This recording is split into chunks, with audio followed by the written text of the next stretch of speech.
Welcome back to Planet Doug, and welcome back to the historic city of Melaka here in Malaysia. And right behind me is the famous street originally called Heerenstraat by the Dutch. And Heerenstraat is one of the biggest attractions here in Melaka. Melaka is a city that gets somewhere between 14 and maybe 20 million visitors a year.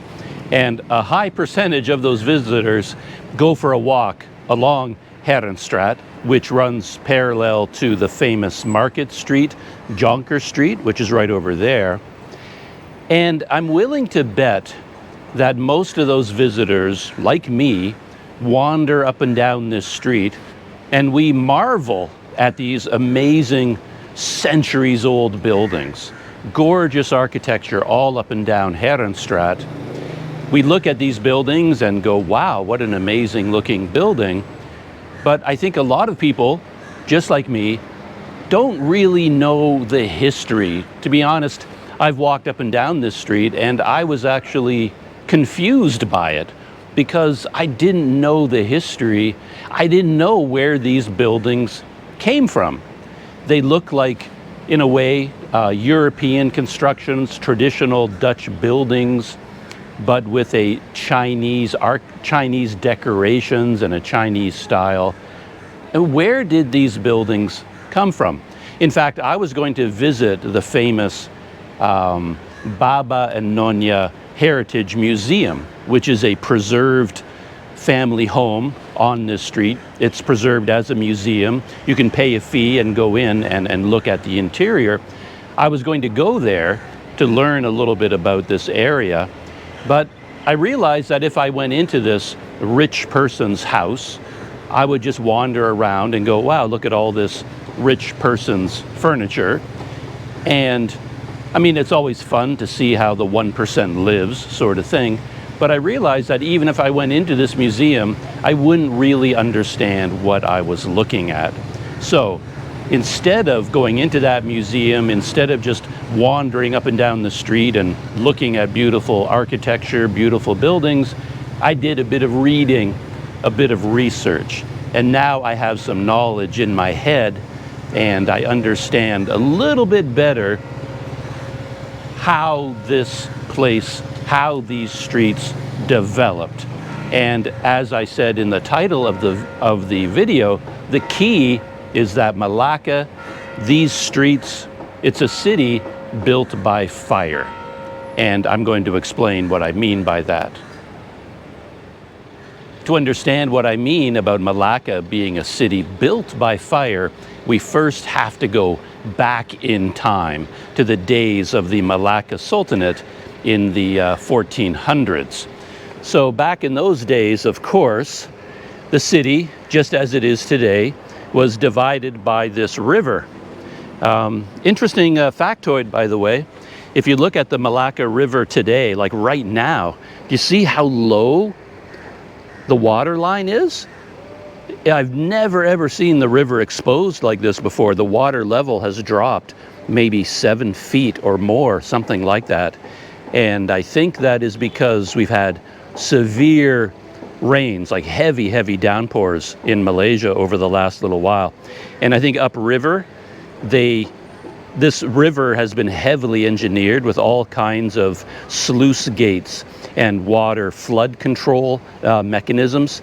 And I think there's been flooding in Melaka, and they've used all these sluice gates and dams and things like that to control the flow of water, which is why the water level has gone down. They were preventing a giant flood occurring down here in Melaka. So that's an amazing bit of history too. And by the way, when the water goes down, you see a lot of new things, and you see this monitor lizard directly ahead of me. That's a big boy. And normally, yeah, you probably wouldn't even see that monitor lizard because there's two of them. Another one over there. There's probably a whole bunch of them along the rocks here. And because the water level has gone down so much, they're now out in the open and kind of exposed. But yeah, look how low the water level is. You can see the mud flats over there. Even the river cruise boats are actually resting on the bottom, on the mud. So I wonder if they're even operating right now. But anyway, that was just a little bit of a tangent. I was talking about how Melaka historically has been a city divided by the Melaka River. And on that side of the river, during the Melaka Sultanate, that was where the Sultan's palace was located, the Grand Mosque. The elite of the Melaka Sultanate, they all lived over there behind fortifications. And then on this side of the river, this is where all of the merchant communities lived. The trading communities of the Gujarati, the Javanese, the Bengali, the Chinese, all the people who came to Melaka with their ships to buy and sell and trade their goods. They lived over here on this side of the river, and in those days, I believe it was called Upe. So this was Upe over here. And at that time, this whole area of Upe, and of course, even the Melaka Sultanate on the other side, the palace, was built out of wood and thatch, traditional Malay architecture. Houses sitting on wooden stilts to prevent damage from flooding, and a roof made out of thatch. So we're talking about wood, bamboo, and thatch. And this area of Upe was incredibly dense, packed with thousands and thousands of people. Very, very tight quarters. And a big danger, of course, was fire. Back in those days, even a kitchen cooking fire could get out of control, and before you know it, an entire neighborhood has burned to the ground. And that was a constant problem here in Upe. So that was the situation under the Melaka Sultanate, constant risk of fires and everything burning to the ground. And you could see that when the Portuguese came, of course, in 1511, and there was the big battle between the Portuguese and the Melaka Sultanate. And as a result of that battle, all of these hundreds and hundreds of buildings, all of them burned to the ground. During the fighting, fires were lit, and the whole city caught on fire and burned to the ground. And from that time period, if you trace the history of Upe, like you can do it yourself, just go online and read about all of the battles. Even while the Portuguese held the city, they were constantly under attack by fleets from Aceh, from Johor, from the Dutch, they were under the Siamese from Siam. All of these kingdoms were constantly attacking the Portuguese. And at that time, of course, the Portuguese had constructed a fort. You can see a reconstruction of part of the fort right there, the Afamosa, a massive walled fort made out of laterite. And all of these fleets, all of these armies kept coming here to drive the Portuguese out, but they could not defeat the fortress. Time and time again, they had to give up, and they were driven away by the Portuguese because they were safe inside this massive fortress, and the opposing armies couldn't get over these walls, couldn't get through them. But this side, Upe, was not protected by these huge laterite walls. So all of these armies that were attacking the Portuguese, they could land on the river or on the Malacca Strait over here, take over this whole area, and in the fighting, everything was burned to the ground. So these armies would come, take over this area, set up camp here, and then they would bombard the Portuguese, lay siege to the Portuguese, and try to starve them out, try to drive them out. So time and time and time again, all of Upe, all of these wood, thatch, bamboo houses just burned to the ground. And as I said, if you go through just a standard timeline of each one of these battles, you'll see that Upe burned to the ground 20, 25 times at least, over and over. The whole place burned to the ground, and they rebuilt. And they kept rebuilding with wood and thatch because it's cheap and it's easy. Your wooden house burns down. Well, the first thing you do is you rebuild it with wood and thatch. The next army comes along, the next battle takes place, everything burns down again. And that was the history of this side of Melaka. Over and over and over, everything was burned and destroyed. And now, cue the Dutch. The Dutch came, they, with the help of the Johor Sultanate, finally defeated the Portuguese, drove them out of their fortress, and the Dutch took over in 1641. And as soon as the Dutch arrived, they started laying out a grid of streets here in Upe, on this side of the river. And with all their experience with Melaka and seeing everything burning to the ground over and over, the Dutch said, enough is enough. Enough with the wooden houses and everything burning to the ground. Because even when these buildings and houses burned down, you weren't just losing the building, you were losing all of the trade goods inside. So if you had a warehouse made of wood in Upe, filled with expensive spices, porcelains, all of the trade goods of Melaka, and that warehouse burns to the ground, you lose the building, you lose all of that valuable trade good as well. And the Dutch said, enough is enough, no more fires. And when they laid out the grid of streets, they started instituting building codes.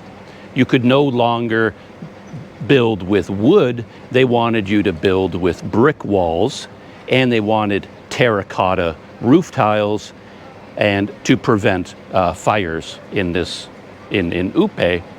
And at the very beginning, maybe from like 1641 up until the 1680s, they had this building code in place, but it was enforced a little bit loosely. All new buildings, they had to follow the code and build with brick instead of wood. But a lot of the local people, they still kind of skirted it a little bit, and they'd build with brick, but they would also build with wood and thatch. There was kind of a mixture. And then in the 80s, there was another series of big fires, and I think one in 1686 in particular, the last huge fire of Melaka, burned lots of the city to the ground. And then the Dutch got very serious and said, that is it. No more wood, no more thatch. And they instituted this building code. Brick construction only, terracotta clay roof tiles, and every single building had to have a firewall between it and the next building, and this firewall had to extend above the roof line in case a fire started in one building, and then maybe it could flow under the roof tiles, get to the next building and spread that way. The Dutch says, no, not a chance. Your firewall, this thick brick fire-resistant wall, has to cover the entire side of the building and extend above the roof line to prevent any fire from spreading in any direction. And when you think about those Dutch codes, the fact that the Dutch basically built a city here very similar to the cities that they built in the Netherlands, that is how all of these buildings came to be. So right here, for example, you can see the roof tiles, right? You can see everything is made out of brick, and you can see these walls in between each building. Every one of those walls is a firewall, and you can see how it extends like 12 inches above the roof line. And that was a strict building code implemented all across Melaka, and it was all about preventing fire. Melaka, a city built by fire. So that is one part of the history here, and eventually I'm going to walk down Heerenstraat, and as we walk along, we can keep an eye open for these firewalls and the terracotta roof tiles, all put in place through strict building codes by the Dutch to prevent all of these fires that have been such a problem in Melaka over the centuries. But the Dutch had one other policy that perhaps was even more influential in dictating how these incredible buildings were designed and built. And that is that the Dutch had a taxation system built on the width of your property on the street. So they had people who owned property here had to pay property taxes to the government, of course. That's just how governments work. And in most places, of course, you would pay by area, like how many square feet, square meters is your property, and you pay tax based on how big your house is, how big your land is. But the Dutch, for some reason, did it differently, and they based their taxation codes not on the area of the house, but on how wide the front of the house was. See what I mean? So a very smart builder says, well, if I can lower my taxes by making my house narrower and narrower and narrower, I can save money. And that led to a distinct design to the houses here in Melaka. And we will see that in Heerenstraat. And I'm going to use Google Maps Street View and Satellite View to show you what I mean, because it becomes very clear when we see the city from a bird's eye point of view. So, but you can get a sense of it right now. If you look down just this first part of Heerenstraat, look how narrow each section is. When the Dutch divided up the streets and the plots that they were going to sell, they set it up in these narrow plots. And a builder, he could make it as big as he wanted to, like he could buy 4 or 5 plots and combine them, but that's not what they did as a rule. What they would do is buy one skinny plot, as skinny as they could get it, maybe 15 feet across, like 5 meters, and then they would make the house as long as possible. You can see this is all one house that we're looking at. Normally you would think, well, this has got to be 1, 2, 3 houses, right? Because you can see 3 distinct A-frames. Here's one house, there's a second house, and there's a third. But no, in the original architecture, the original construction, this was all one long house, like a tunnel house. So you've got a very narrow front, and then the building goes back and back and back. Let's walk around some of the modern infrastructure here so that we can get a better look at it. And everything we're looking at here is one house. So these houses, as built by the Dutch, could be as long as 200 feet.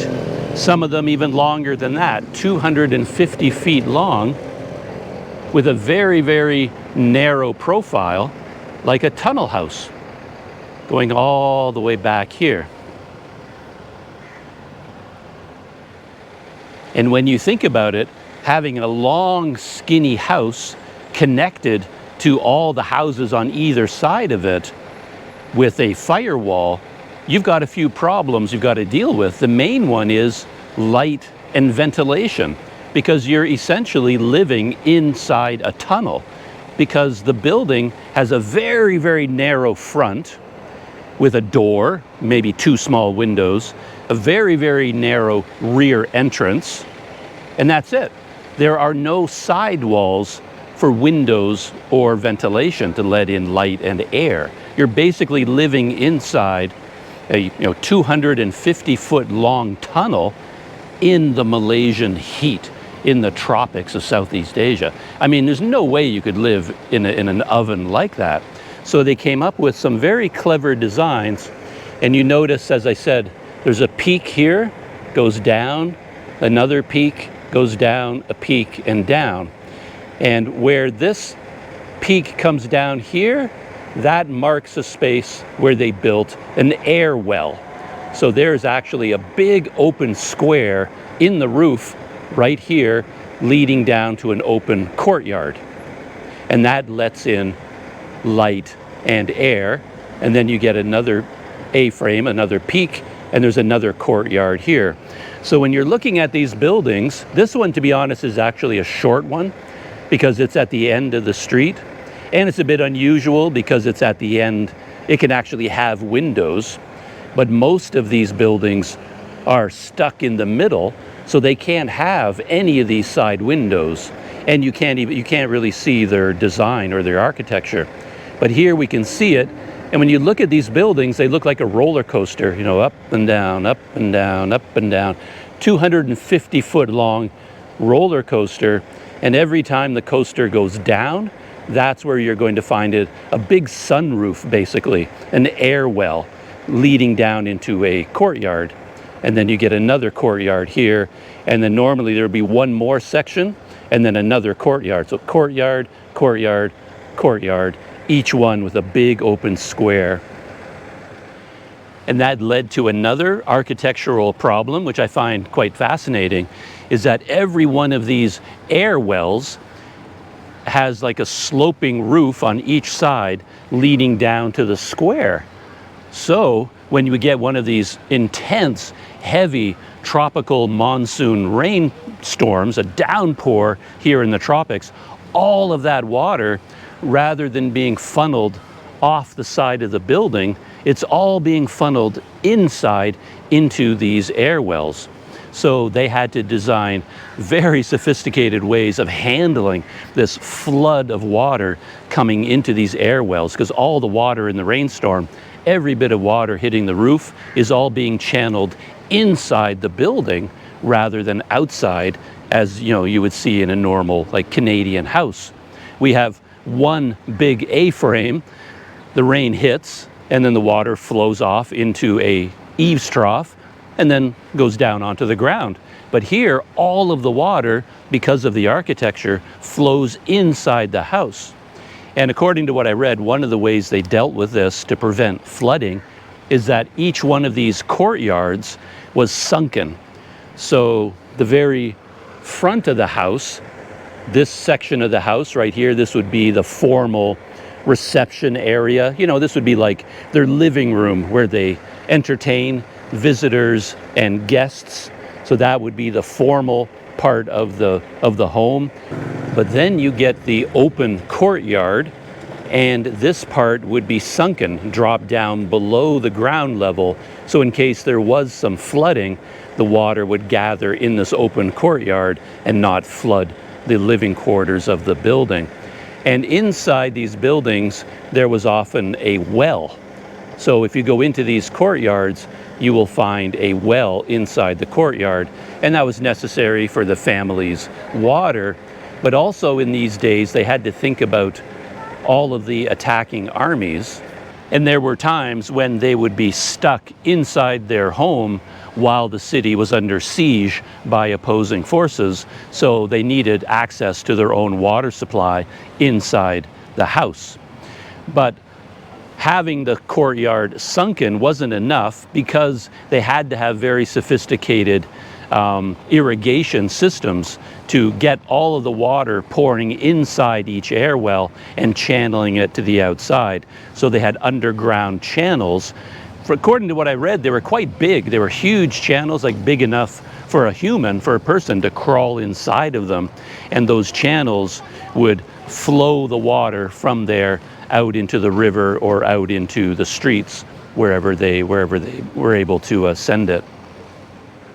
Something else that's really important to understand about Heerenstraat is that when the Dutch laid out this road and they built all of these houses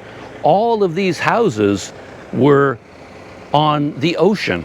These were ocean view houses because the Melaka Strait was right here.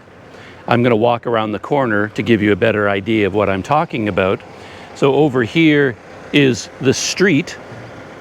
The front entrance to the house is on the street, and then if you walk through the house, here's the the formal living room, the reception room, the first courtyard. This could be the family's living space, then another courtyard, and then back here could be bedrooms for all of the family. Then with a longer house, there would be another courtyard, and then one more section at the back, which is where all of the servants and laborers would live, and the kitchen would be back here. And this rear entrance to the house, there was no street here. This was the Melaka Strait. So when this was built, you have to imagine all of this being water. All of this was the Malacca Strait, and all of these long tunnel houses, where this tunnel house, this one, and this one, they all opened up back here. It opened up directly onto the beach. So this was a beach right here, and the people who lived here originally, the Dutch, they would have piers back here over the mud flats and over the water, and then there would be constant deliveries, people coming and going by boat, because they're coming in from the Malacca Strait. They come up to the pier at the back of their house, park their boat, climb onto the pier, and then go into the house through the rear entrance. So you have to imagine that this was actually beachfront property, and that's one of the reasons that it was set aside for the Dutch administrators. So Heerenstraat was originally meant for housing for all of the Dutch elite from the Dutch East India Trading Company, the VOC. So all of the senior members of the VOC, basically the elite of the Dutch community, they all lived here on Heerenstraat, and their houses were all waterfront property with a rear entrance that opens right up onto the Malacca Strait, which I find really fascinating. And here as well, we can see what I was talking about, the firewall. In between every building, there's a firewall, and you can see how they go up above the roof line by a few inches. And of course, all the rooftops are made out of non-flammable material, out of terracotta. I think to understand all of that fully, you have to look at this area from Google satellite view. So I'm going to switch over to my laptop now, and I'm going to turn on Google Maps, go to satellite view, and I'm going to use the mouse pointer and point out some of the features, and you can get a really clear idea of what I'm talking about. This is Melaka from very high up. So right here in the middle is Malacca's downtown historic core. And what's really interesting about this view is that you can actually see the old Malacca Strait coastline before all the land reclamation. So if you look here, you can kind of make out a line where all these houses are meeting open land. So you can sort of mark a line along here, and that is essentially the shore of the Malacca Strait back in the days of the Malacca Sultanate, the Portuguese era, and the Dutch era. And if you follow this line all the way down here, this is the shoreline that I was talking about. In fact, this right here is Heerenstraat, and beside it, this is Jonkerstraat. So there is Heerenstraat, and these are the houses that I'm talking about, and they extend from the street to the shoreline. So this used to be the water line, and all of this is brand new land that has been added later on with land reclamation. So let's zoom in and we'll get a better look at what I'm talking about. So here, of course, is the Malacca River. This is the Stadhouse down here, Dutch Square. Cross the bridge onto Jonkerstraat. So this is the busy market street that everybody visits. And over here is the street I'm talking about. This is Heerenstraat right here. And then as you go around the corner here, this is where the Malacca Strait used to be. So right here you see a paved street, you see cars, you see garages and driveways where everybody parks their car. But when these houses were originally built, this was all water. And instead of cars and driveways, you would have seen a beach, docks, and boats. So this all would have been water. People would come on their boats, dock their boat here, and then walk into the house.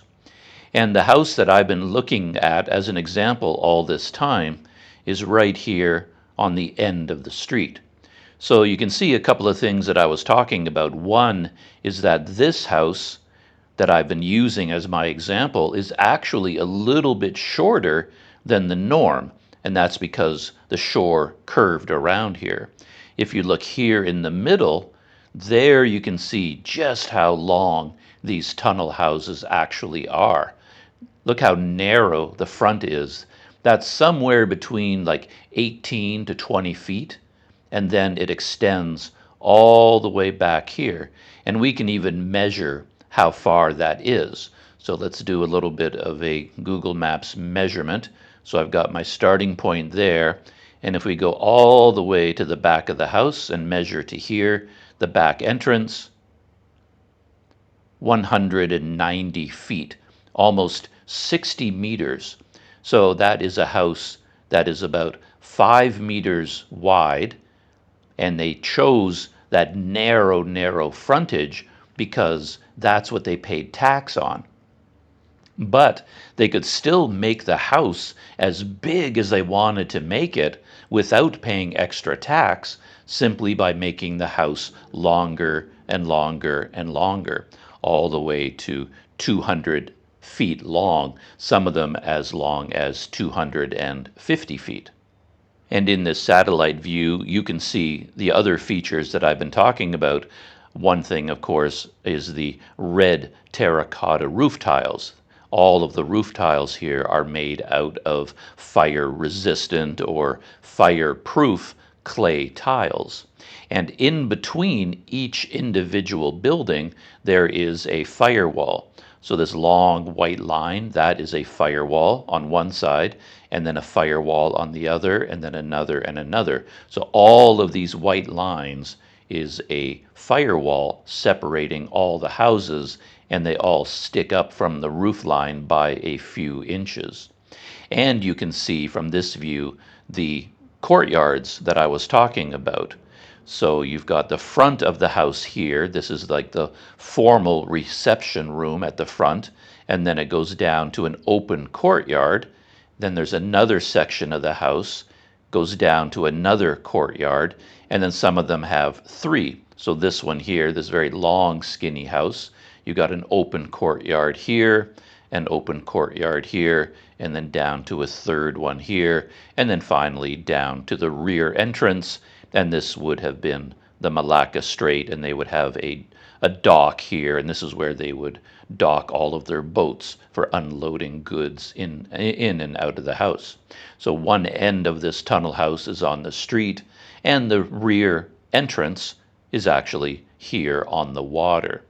And this house that I've been using as an example, you can see that it's different because it's at the end of the block. So this house actually has windows. But when you think about it, one of these houses in the middle cannot have any windows because it's got a house on either side of it with a solid firewall going the entire length. And the only light and the only air coming into the house would come through these open courtyards.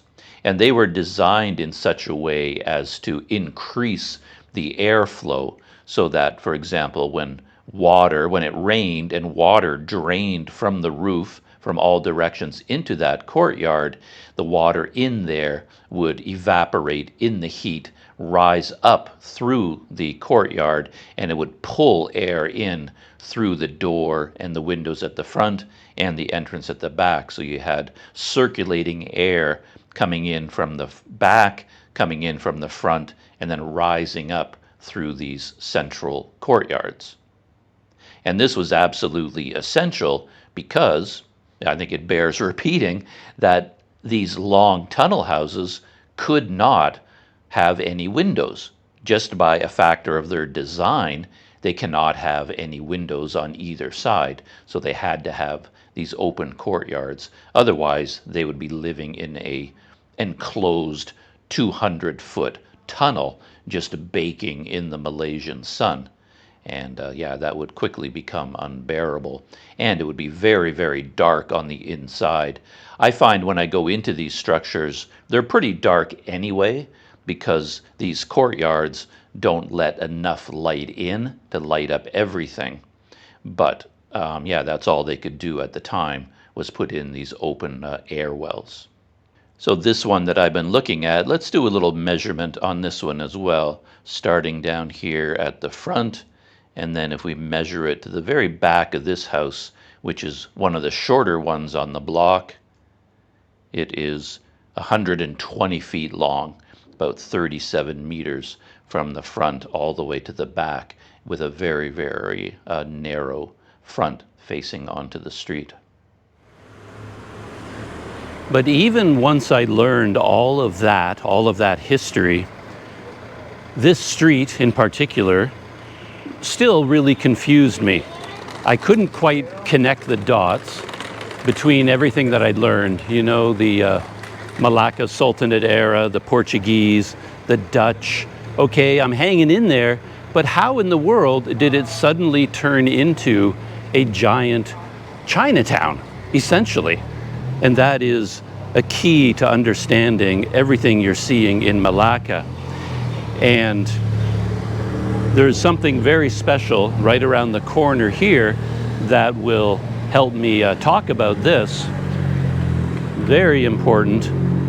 Right around the corner here, there is number 8 Heerenstraat. I think this is included on a lot of local tours.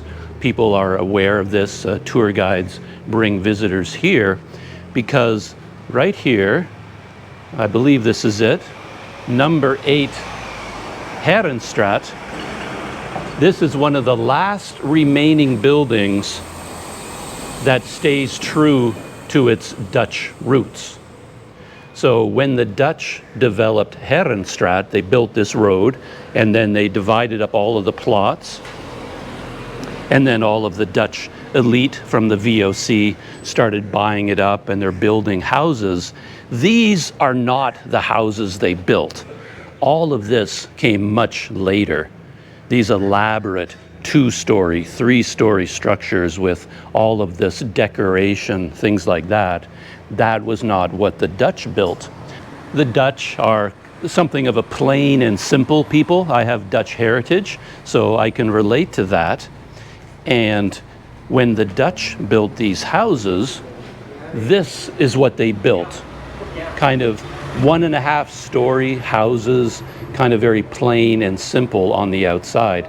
But again, you can see the firewall right there, and of course the terracotta roof tiles.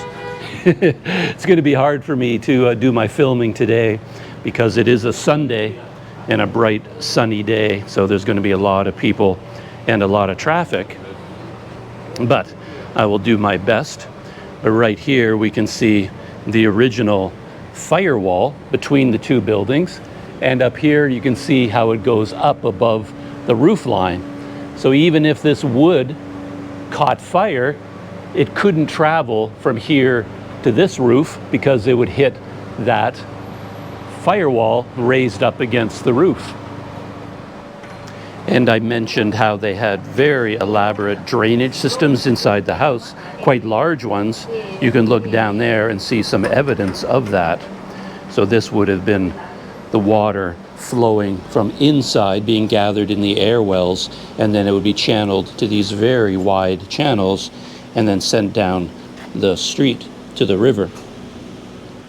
And here is the sign for this building. You can see it is number 8, University of Malaya, Faculty of Built Environment. So it is a preserved cultural and heritage research center. It's not really open to the public. You can't come here and just go inside to look around. But if you want to understand Melaka and this street in particular, I think it's worthwhile to start here at number 8. Look at that, and now you are seeing original architecture, original engineering as built by the Dutch. And all of this that came, you can see beside it, that came much later under the British and the Peranakan Chinese. Looking into these irrigation channels, like this ditch work alongside these buildings, reminded me of something else that I read and something else I found out about, because I was confused about where did all the bricks come from, right? Because before the Dutch said to everybody, all right, no more fires, nobody can build with wood anymore, you all have to build with bricks. Well, where were they going to get the bricks? The Portuguese didn't build with bricks. The Melaka Sultanate didn't build with bricks.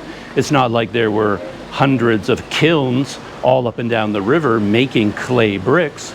The Portuguese, they built with laterite, which you could just dig out of the ground. It's a kind of clay, but very, very different. Laterite is like big, irregular stones that they built their fortress out of.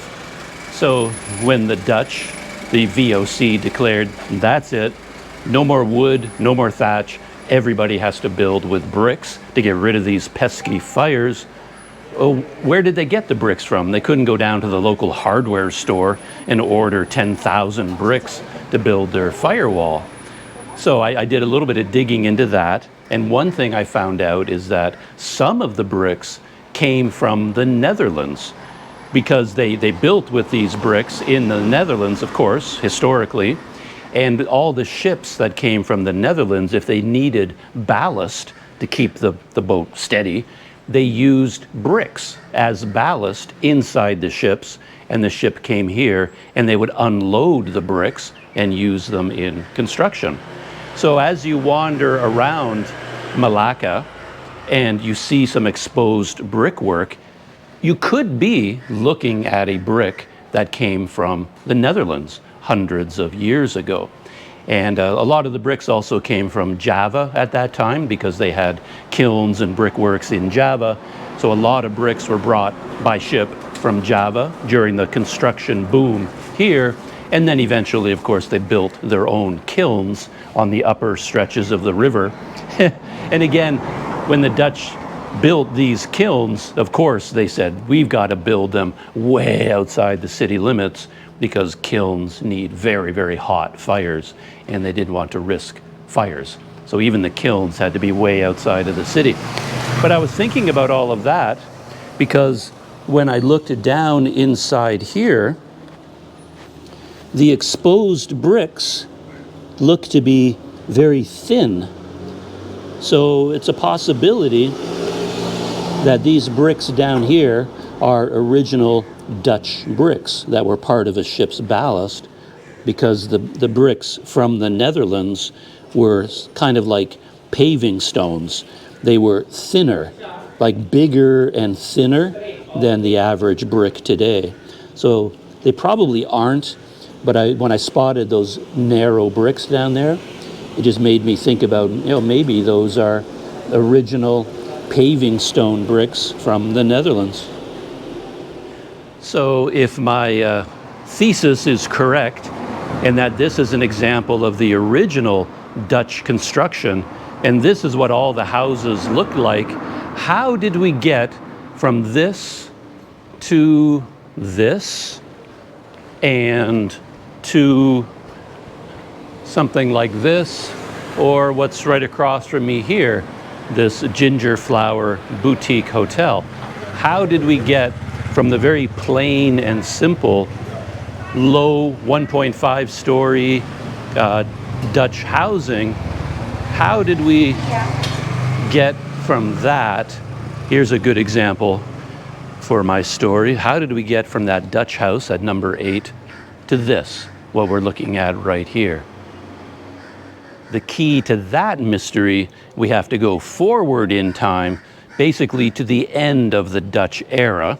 The Dutch were involved in a war in Europe with Napoleon, with France, and they couldn't really keep their eye on Melaka anymore, and they signed a treaty with the British, and the British took over administration of Melaka. They kind of kept Melaka for the Dutch, with the idea that they were going to give it back later, which they did do after the end of the war, but then that was only for a very short time, and then the British took over permanently.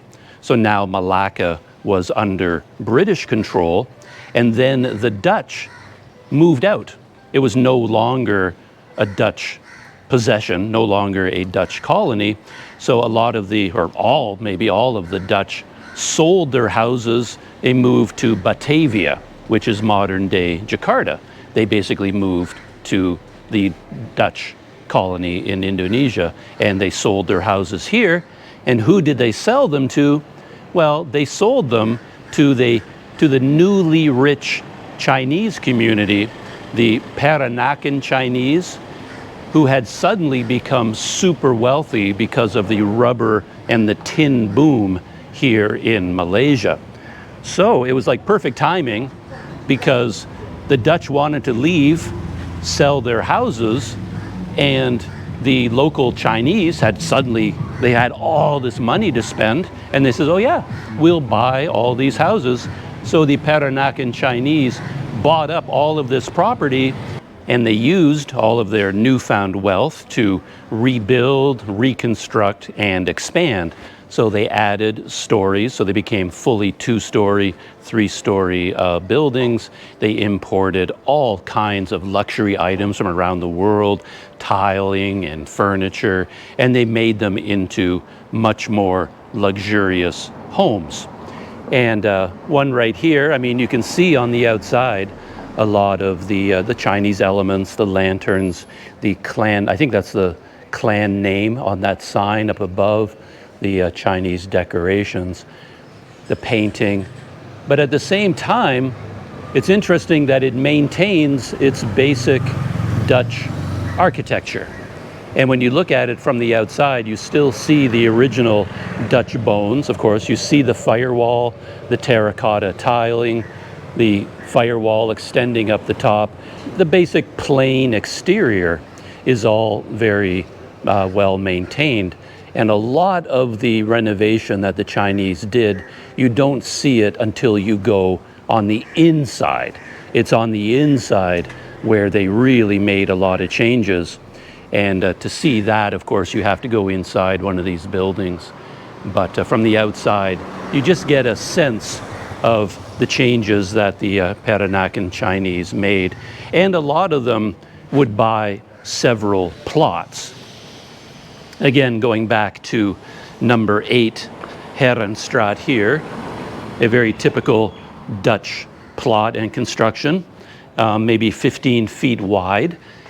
And the Peranakan, what they would do is buy 2 of them and combine them into one dwelling. But they had to keep the firewall, so on the outside, it still looks like 2 separate dwellings.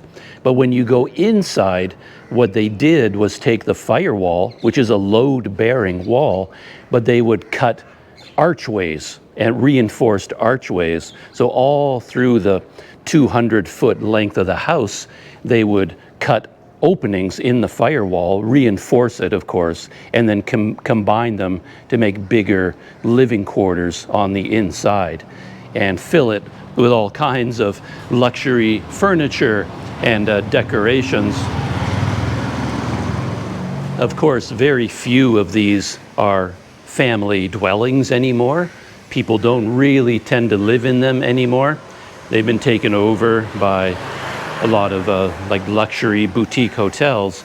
But you can see in the hotels, they've continued that pattern where this one, for example, the Heerenstraat Hotel, owns 1, 2, 3, at least 3 properties there.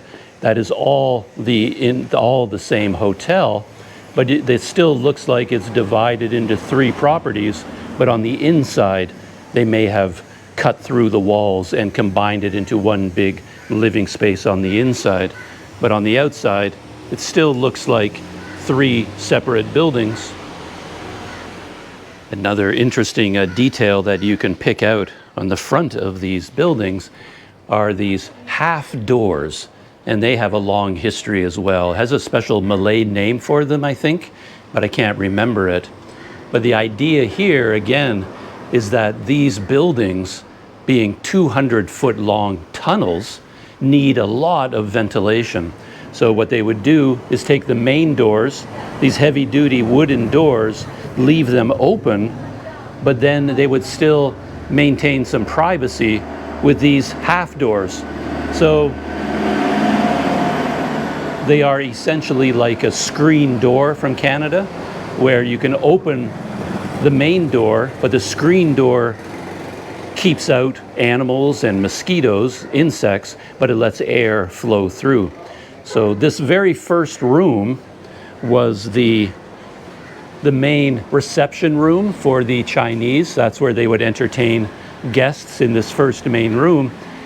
But they didn't want people walking down the street and just looking inside their living room, right? But with these half doors, they could open the main doors for ventilation and keep these half doors closed for privacy, so that people can't look inside.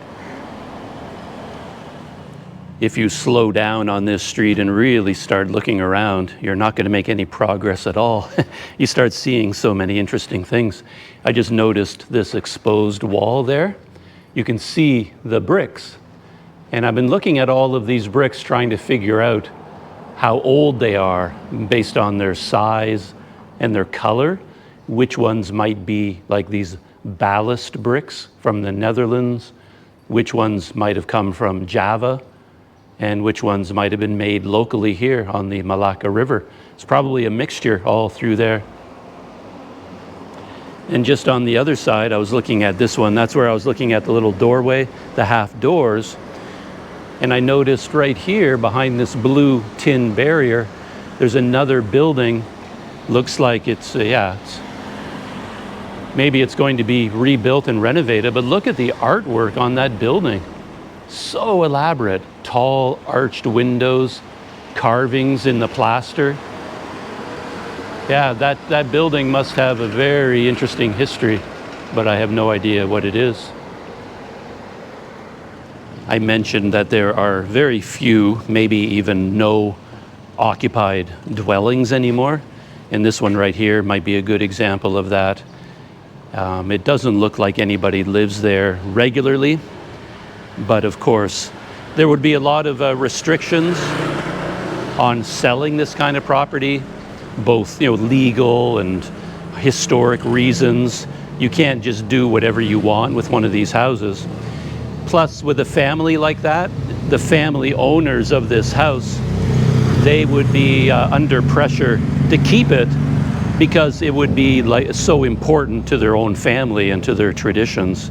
So they probably live in Kuala Lumpur, live maybe elsewhere in Melaka, and perhaps they come here for holidays, Chinese New Year, things like that. But I think a lot of these buildings, they look abandoned, but I don't think they're actually abandoned. It's just that the people don't live here very often.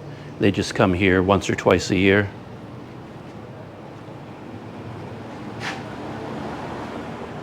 One other thing to think about is that the Dutch and the Peranakan Chinese had somewhat different purposes for these homes. When the Dutch built them, they built them as sort of a combination living area and work area. They were where they lived, but they were also warehouses. They were like secure places to keep valuable goods that they were selling and trading. And you can think about that with the fact that all of the houses on this side of the street, as I talked about, the front of the house opened up onto Heerentstraat, but the rear of the house, it opened up onto the Melaka Strait. So if you're looking down here, the Melaka Strait would have been right there where that white car is turning. So at the back of all of these houses, there would have been a dock, and a dock opening up onto the water. So deliveries of valuable trade goods would be going in and out of the back of these homes. And the rear of the home would be like a storage area for their goods that they were trading in. But as far as I understand it, when the wealthy Chinese with all this money from the rubber and tin boom bought these houses, they bought them purely as a place to live for their family. So all of the back areas that the Dutch used as kind of a warehouse, they got rid of that and converted it into more living space because the Chinese would have multiple generations of the family living in the same house. So as you go back section by section, the front would be the reception area for honored guests, and then you get back into the living quarters of the family, generations of the family all living there. And the Dutch didn't have that. It was more of a smaller family unit, of course, and they also used it as warehouse space, a secure location to keep their valuable goods. We've reached a cross street. There's Jalan Hang Kasturi, called a second cross street on that other sign there. And here we get another opportunity to see a kind of cutaway of one of these long tunnel houses. Maybe it would be more interesting if we start at the very front to get the contrast. Yeah, this is very interesting. So if you look at this house right here, I mean, what would be your impressions of it? I mean, it looks like a tiny house, right? Very narrow, very small. It looks a little bit like a cottage, a very humble sort of dwelling from the front. At most 20 feet wide, maybe 18 feet wide. And as I talked about earlier, it would be based on this width that the Dutch would apply taxes. So the homeowner would kind of get away with murder because it was like, okay, tax me on this because I have a very tiny house. I don't have to pay much in the way of property taxes, but surprise, my house is huge. It may be narrow at the front, but look how far back it goes. It's actually a huge property, narrow at the front, and then it goes back and back and back. And it probably had one more section behind that. It was probably torn down to make room for the 7-Eleven. But yeah, this is a very good example of what I was talking about. A very humble home at the front, narrow, but then we got a big living space here, open courtyard here with a air well, a sky well, another living area here down to another sky well, and then out the back entrance, and then back here would have been the docks where they kept all of their boats. So yeah, like I said, like a roller coaster, up and then down, up and then down, up and then down, all the way to the back. I'm standing on the rear side of all of these houses from Heerenstraat now. This street here, I think, is actually called Lorong Kota Laksamana, the Admiral Street, basically. But if I were standing here back when this was all new, I would be up to my waist in water. I would actually be standing in the beaches of the Melaka Strait right now, which is kind of interesting. So this would have been all of the rear entrances to all of these fancy houses with all of the docks and the boats coming up to the back of all of these houses here. So today, you know, they look like modern places. You've got a garage and a car, but now you have to flip it. Imagine water and a dock and a boat, and then the houses extending like tunnel houses all the way, you can see, all the way over to Heerenstraat on the other side. And one thing that jumps out at me here is that Melaka is a much taller city than you would think, because as you walk around at street level, this is what you see, like 1.5 stories, right? That's where the house usually begins, either from the front or the rear, 1.5 stories. But then as you go back into the interior, you can see it jumps up. So if you go inside this house, inside the courtyard, with the sky well, the opening, you will find a complicated network of balconies and wooden stairs going from level to level to level. So it's very, very deceptive, these buildings. You think from the street that they're very, very short, but once you go inside, it has a surprising amount of room in the upper levels. So this area might be another interesting place to take a look at from the perspective of Google Maps satellite view. So I'll do that right now. Just to get oriented again, this is Melaka from high up in the air. And as I talked about the first time we looked at Google satellite view, all of this here, if you follow this line where my mouse pointer is, everything here is new reclaimed land. And back in the historical period that I'm talking about, all of this would have been water. And this would have been the shoreline. And right here is Heerenstraat. So there's the street that we're exploring today, and right beside it there is Jonkerstraat. And if you kind of look over this area, just sort of this rounded area here, this is the historic district of Melaka right here. So let's zoom in on where we are right now. And since this is a Planet Doug video, it's already 1 hour long, and all we've done is walk from right here, where you see my mouse pointer, that's the beginning of Heerenstraat, and then number 8 Heerenstraat is right here, and then we walked basically from this point on the river to this intersection. And that's as far as we've gone. It's taken me 1 hour of video to get from here to here.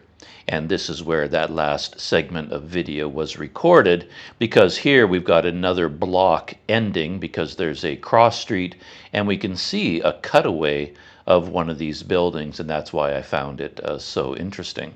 So if we zoom in, this is the building that I was focused on, and you can see just how narrow it is at the front, and then you can see that it extends for a long way to the back.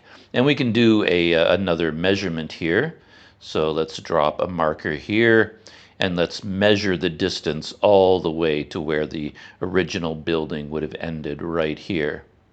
And look at that, 240 feet long. Even though it's so narrow, we're talking about a building 240 feet long. And if we go along towards the middle of this block, you can see that that matches the length of a lot of these places. So if we measure this one here from Heerenstraat, and then we go all the way back following this to the shoreline here, we're looking at 240 feet. So these are all extremely long, extremely narrow houses. And as always, you can see the firewall. And then if you look closely, you can see the open courtyards that I keep talking about. So there will be one big section of the house, then a big open courtyard, another section of the house, another open air well, and then another section of the house, and then a third open air well, and then the last section. So yeah, it's really quite interesting. And I was talking about how Melaka is surprisingly tall. And you can get an idea of why that would be if you look at this building here, down at street level. You're looking in this direction, you can see it's just like a very tiny rooftop. And you think, wow, this must be a very tiny little house. But then it goes up and up and up and becomes a much higher house. There's much more interior space going up to a second or even a third floor, even though at street level it looks quite low. And just to emphasize again how small these houses look compared to how big they actually are, let's go down to street level here, street view, and let's take a look at the front of this house. So there it is again, that's what you just saw on my video, and that is how narrow the house looks from the front, and it looks quite short. It looks very, very unimposing from here, but then if we jump over to the side, look at that. You can see the difference, just how long this house is. And if we go to the back, all the way to here, and as I said, this is where the Melaka Strait was, so this would have been water and beach, and then we can see what this building looks like from the back.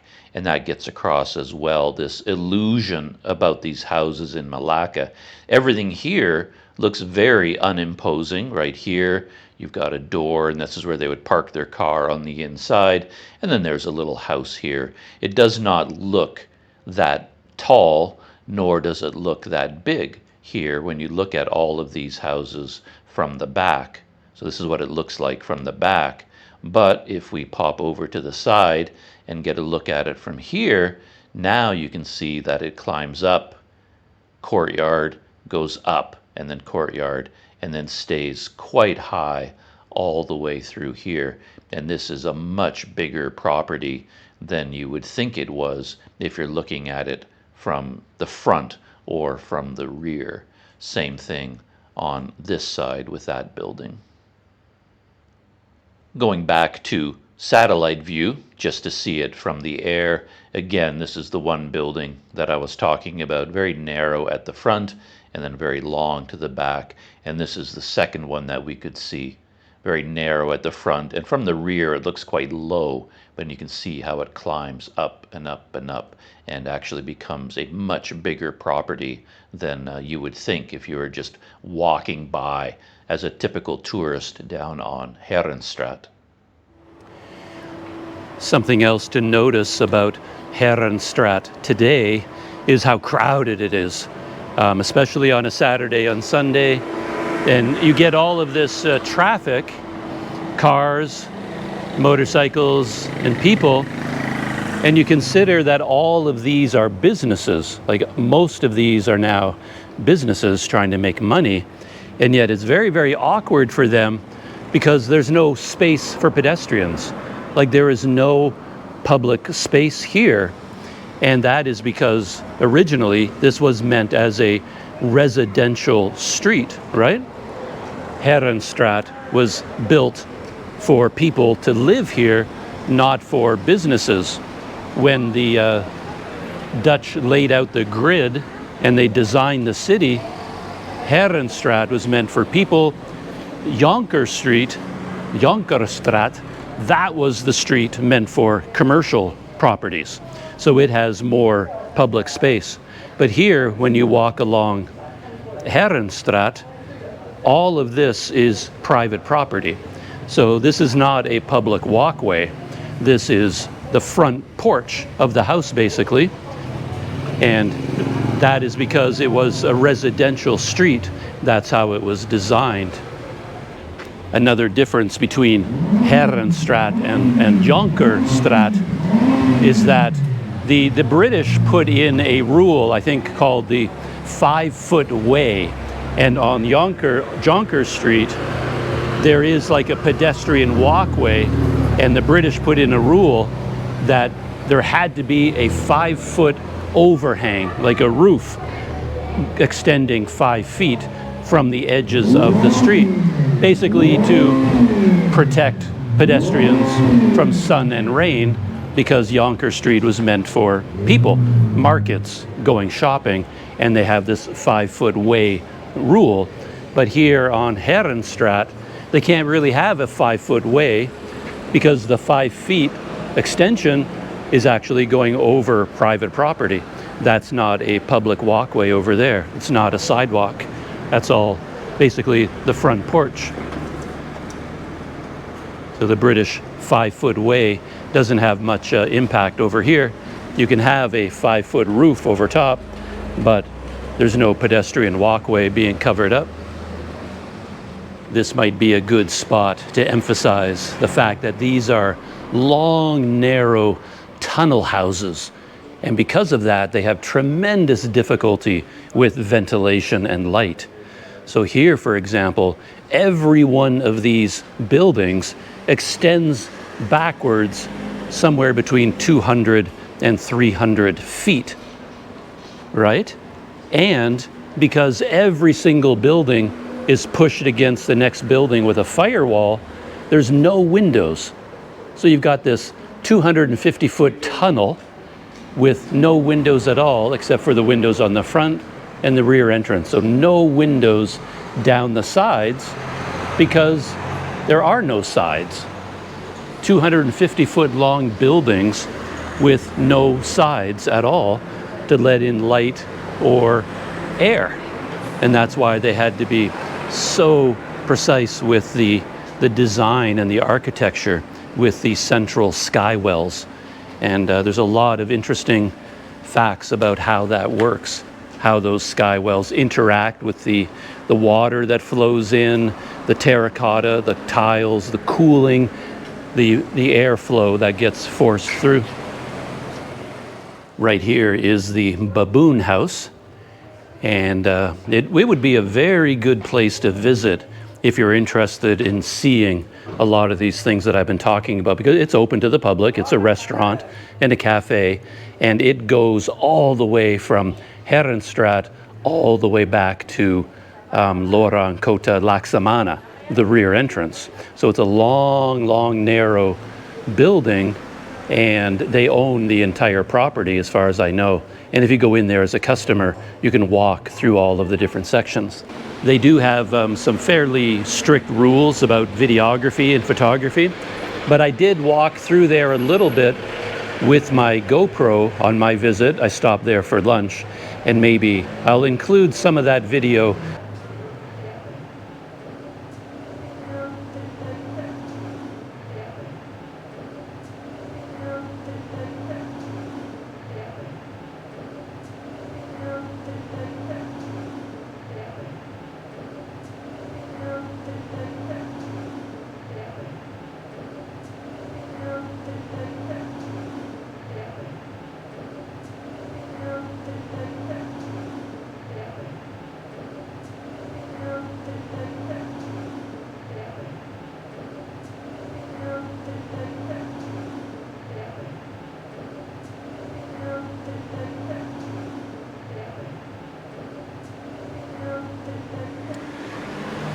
There are a lot of well-known restaurants all up and down Heerenstraat, of course. Peranakan mansion right here, a couple more there. So you can get a lot of good Peranakan food. And I stopped here because this is one of the more striking landmarks along Heerenstraat. A private home. The Chee Ancestral mansion, it says over here. Says the mansion was built in 1925, I think, in honor of Chee Choon, a prominent Baba businessman whose ancestry in Melaka dates back to the early 18th century. So, yeah. Of course, they have strict rules here. No parking, CCTV in operation. But I can put my GoPro right here to go through the fence. And I was reading about this building, and they were saying something about how that tower was not just ornamental, because from up there with a high tower like that, you could actually see ships coming in on the Melaka Strait, and that could give you an edge in shipping and dealing and making trades, because you know what ships are going in and out. But now I'm not so sure about that story, because it says it was built in 1925. And I'm not sure how much effect a tower like that would have in terms of watching shipping on the Melaka Strait in 1925. But it's an interesting story. Certainly a beautiful building. Quite an elaborate modern day version of Melaka here. The Baba House, set of hotels and restaurants. So they bought up all of these properties here. There's a section that's inset a little bit and extends all the way along there with their rooms. Yeah, could be as many as, 1, 2, 3, 4, 5, 6, 7, 8, even 9 properties. All the 9 narrow original Dutch properties, all purchased and combined into one modern business. I've made it essentially to the end of Heerenstraat. It continues on from here, but in terms of the dense historic district, it's all down in there. And then, so there's a street here that kind of it ends at. And this is important because historically this would have been the edge of protected upa. So the whole area of the city here comes out to this point, and it's here that the Dutch built a series of fortifications. And in fact, if you walk up here just a short distance, right here on the left, you see the remains of the Dutch moat. So right here at the very end of Heerenstraat, the tourist part of Heerenstraat, you reach where the Dutch fortifications began, protecting the city from invasion from the land, basically. So this was part of the original Dutch fortifications, the Dutch moat, and then they would have had walls and bulwarks along here with fortified positions with soldiers guarding the entrance. And somewhere along here, there was a gate, like a big gate that you could go in and out of the city from here. So basically, in our walk down historic Heerenstraat, we've reached the edge of Dutch Melaka and the Dutch fortifications here. So when I came walking up Heerenstraat, talking about all these things, I was focused almost entirely on the buildings on that side. When I was coming up on the left-hand side, now on my right-hand side. And all of those buildings were the ones that went from the street, front entrance, to the Melaka Strait and the boats and the docks on the rear entrance. So I was focused mainly on that side of the street. Now what I want to do is walk back down the entire length of the street, but now I'm going to be focusing on the other side. And it's quite interesting to see the differences, because on this side, go on that side, the house has an entrance on Heerenstraat, but the other side over there is Jonkerstraat.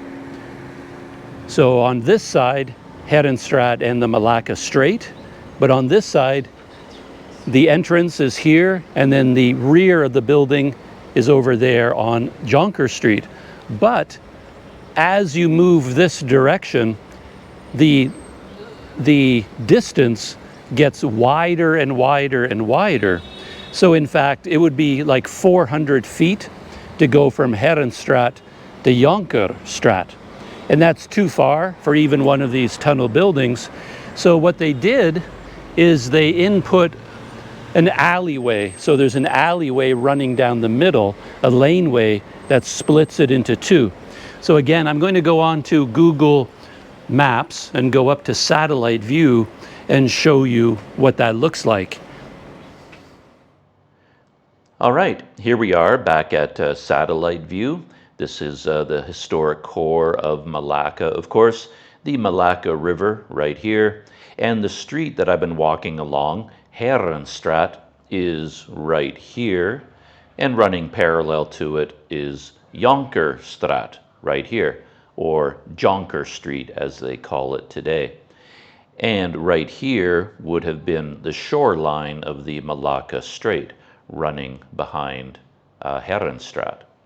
All I've done so far is walk from here down by the river, and then I walked all the way up Heerenstraat, all the way to the end up until this intersection.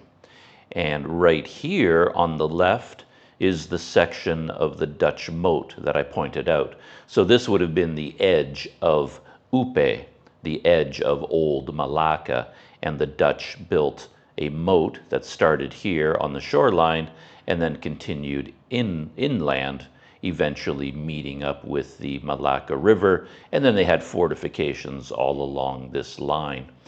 But what I was pointing out is how Jonkerstraat diverges a little bit from Heerenstraat. They aren't completely parallel.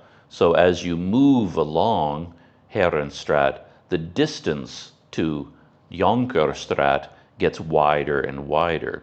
So way down here, for example, on Heerenstraat, you've got all of these tunnel houses, as I pointed out before, are about 200 feet long.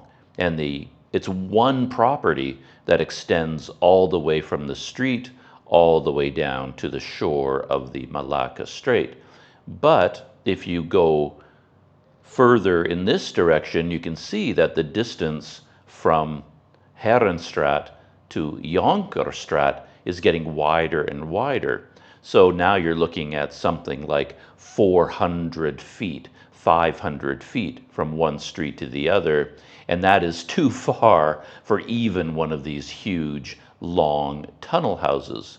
So what you see is that you have one property running off of Heerenstraat, and then it goes inland until it meets an alleyway. Right here, if we zoom in, you can see that there is a laneway, an alleyway, and then another property picks up on the other side and goes from the laneway to Jonker Street.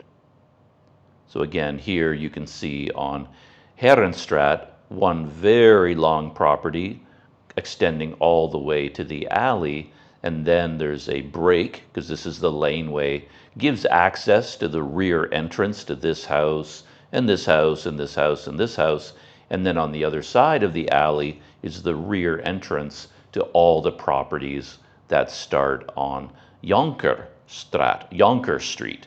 And these are a mix of residential and commercial properties.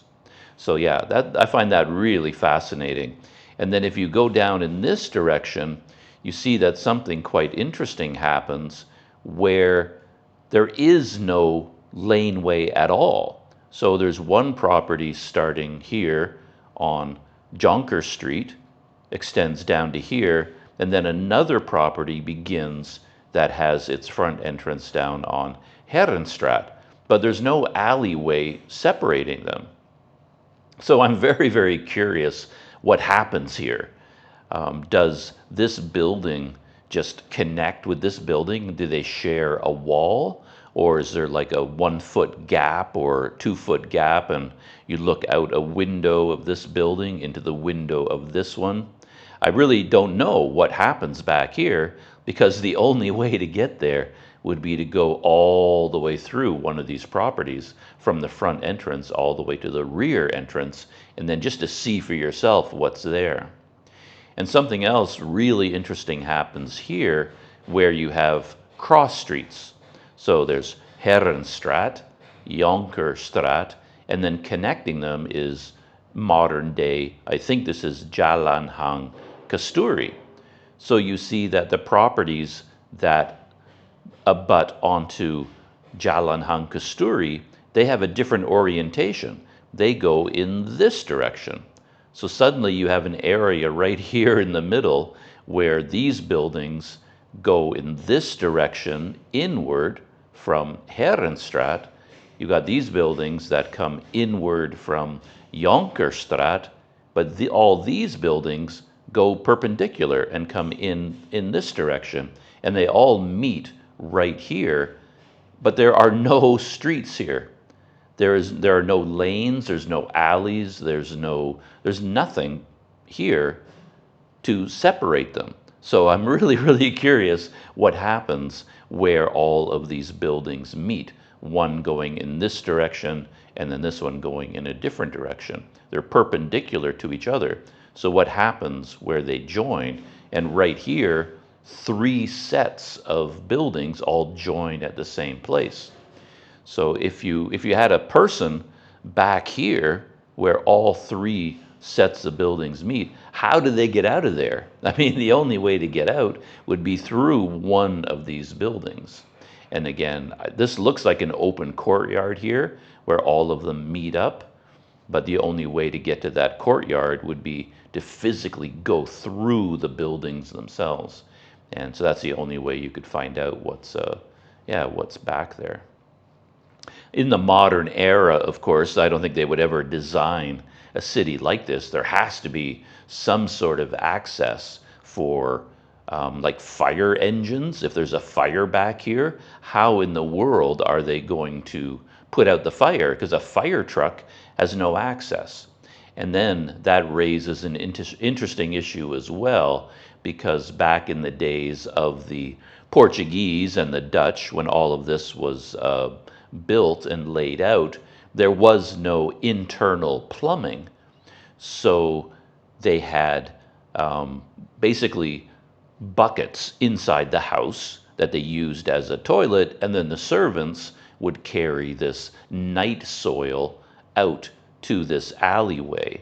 And then the night soil pickup would be happening in the off hours, late at night or early in the morning. And they would move along this laneway and then pick up the night soil and then carry it away. But again, all of these buildings down here that are cut off from any kind of a lane, there's no alleyway for garbage pickup, for night soil, for fire trucks, for police, anything like that. So it raises some interesting urban planning issues, how you handle that sort of thing when you have an urban layout this complicated. But yeah, it's a very fascinating city from that point of view. And you only really see it for what it is when you go up here to Google satellite view, and you can see just how the streets are laid out and how all of these buildings are designed and how they meet up with each other and interconnect. Yeah, it's very, very cool stuff. And before I head back down Heerenstraat, just for fun, I'm going to duck into this laneway that I'm talking about. I have never been down here before. I've only looked at it on Google Maps, just to how I showed it to you. So what we have to do is go around this corner. Right over there is Jonkerstraat. Jonkerstraat. I think today they call it Jonker Street in Malaysia, but I think in the original Dutch it would have been Jonkerstraat, like Heerenstraat, Jonkerstraat. And right here is the laneway that cuts this neighborhood into two sections. So the buildings from Heerenstraat would have their entrance on the street, and then their rear exit, the backyard, would be here in this alleyway. So this is the dividing line. So all these buildings go to Heerenstraat, and on this side all the buildings go to Jonkerstraat. Yeah, this is basically a back alley designed by the Dutch when they laid out the city to divide this section into two more manageable real estate plots that they could sell, because the full distance from one street to the other was too long, even for one of these classic tunnel houses. So they cut them in half on each side. And I noticed on Google Maps there was a coffee shop here. This is a back lane coffee. So if you wanted to come to this alleyway and have a coffee here. But interestingly, just like these tunnel houses go from one street to another, if you go into back lane coffee, you'll notice that there are a bunch of businesses connected. So this is the coffee shop. Wow, very, very nice. Wow, I like this place. And then connected to it, I don't know if the door is open, probably not, but there is another business in the middle. Oh, so you can go through the coffee shop. And now there's a little tourist shop selling souvenirs and things right here in the middle. And then you can go through this shop into the next one. Right over here, a clothing shop. Look at that. So we've essentially gone through a tunnel house, but the whole house from one end to the other has been converted into a series of 3 or 4 stores, right? There's the alleyway all the way through the building, and then on the other side we come out onto Jonkerstraat right here. So basically we just went through a tunnel house, but the entire tunnel house has been converted into businesses. And here on Jonkerstraat you can immediately see the difference, right? How this was designed as a commercial street, much, much wider from one end to the other than the residential Heerenstraat. And then over here is the 5-foot walkway that I've been talking about. So under the British, they decreed that every business had to build a roof over a 5-foot walkway so that pedestrians could walk along and stay out of the sun and out of the rain. And they have enough room to do that here. So this is essentially a covered public sidewalk, but they couldn't do that on Heerenstraat because the road is just way too narrow. So there is Jonkerstraat. And now let's work our way back to the main focus of today's video and head back to Heerenstraat. Since we just left from Jonkerstraat, you can immediately get the difference, right? You can see the stark difference between commercial Jonkerstraat and residential Heerenstraat. Much narrower, no public sidewalk access, no overhanging roof to protect you from the sun or the torrential rain. But as I said, I'm going to walk back along Heerenstraat, and this time I'm just going to keep my eye on the buildings on that side and see if anything catches my eye, anything interesting to chat about, to uncover some of the history of Melaka. One of the first interesting sites that I came across, I actually saw this on Google Maps as well when I was mapping out this little walk. And the interesting thing is that, you know, at a casual glance, you would probably think this is a temple, right? It looks like a temple, but in fact, it is what they call, this is the Choon Association. These are very common, and I must admit, I have never fully understood the differences between a temple and an association. But you can think of this as a clan association for the support of all of the family members belonging to this Chinese clan. And these clan associations, I think they developed as a support network for immigrants from China. So if you were from one particular part of China and you immigrate to another country, you connect with people from your part of China who share the same family name.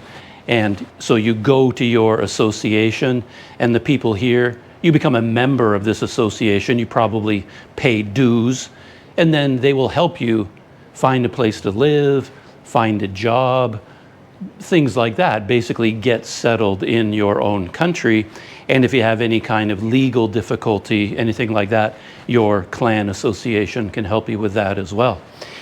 And I was a little bit confused about that because I didn't understand the specifics, and I was wondering, well, how come I don't have a Canadian association? Why is there a Chinese clan association? What is different about them and me? And then what I was told was very interesting. They basically said, well, you kind of do have a Canadian clan association. It's called the Canadian Embassy, right? I can go to the Canadian Embassy in Malaysia and I can get help and support as a Canadian citizen. Of course, they're not going to help me find a job or a place to live, but that is somewhere that I can go for protection in legal difficulties, something like that. And when it comes to these clans from China, according to what I read, when they came back in, the 18th century to Malaysia, to Malaya at that time, they weren't supported by the Chinese government. They were completely abandoned. They had no government embassy, no government support that they could turn to, and they turned to clan associations. And that's probably way, way too simplified, but there is an element of that to it. And of course, when you dive into clan associations and the clans of China, you get into a lot more Malaysian history and history of other countries, because a lot of these Chinese clans fought against each other. So in tin mining towns, for example, here in Malaya, the various Chinese clans were a bit like gangs fighting each other for territory and for control of certain businesses and things like that. So yeah, you can sort of look at the history of Malaysia through the lens of Chinese clan associations as well. And as you walk around a place like Melaka, you can play a game with yourself. So is that a temple or is that a clan association? And one trick I learned is that clan associations always have a temple on the inside. So a clan association is always a temple, but a temple is not always a clan association, if you see the difference. So a number of these buildings, of course, have been converted into hotels and restaurants, boutiques and antique shops, things like that. And a couple of them have been preserved as museums. So this is one that I'm aware of, Melaka House. So you could go in there and see the interior of one of these houses. And I think a lot of the things that I've been talking about would be visible on one of those tours. And then the most famous one is just up ahead here. I think it's called the Baba and Nyonya Heritage Museum. Not surprisingly, that's it right here.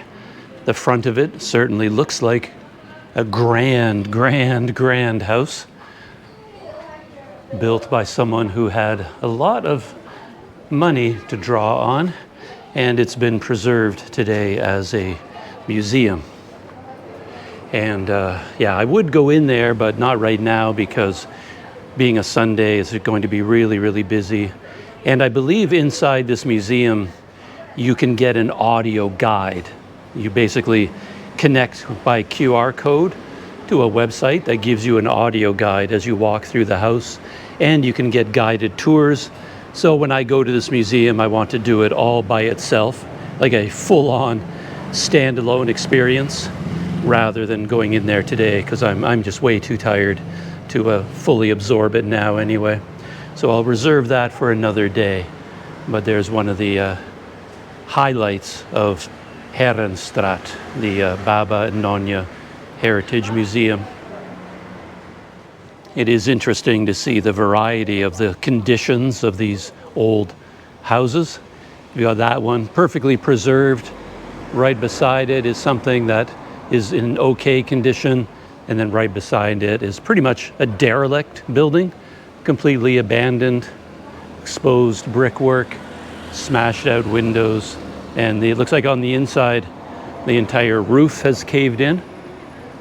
Just kind of interesting, considering a derelict structure like that is right in the middle of all of these very elaborate palaces almost.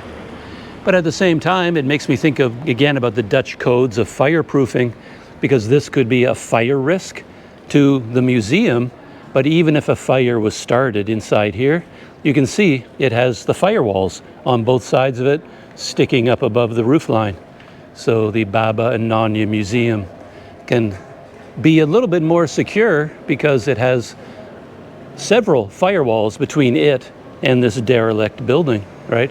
Like you can imagine some delinquent teenagers or something just for fun setting fire to this building, and then it would basically be, the fire would be kept away from all the neighboring buildings because of that strict fire code going all the way back to 1641.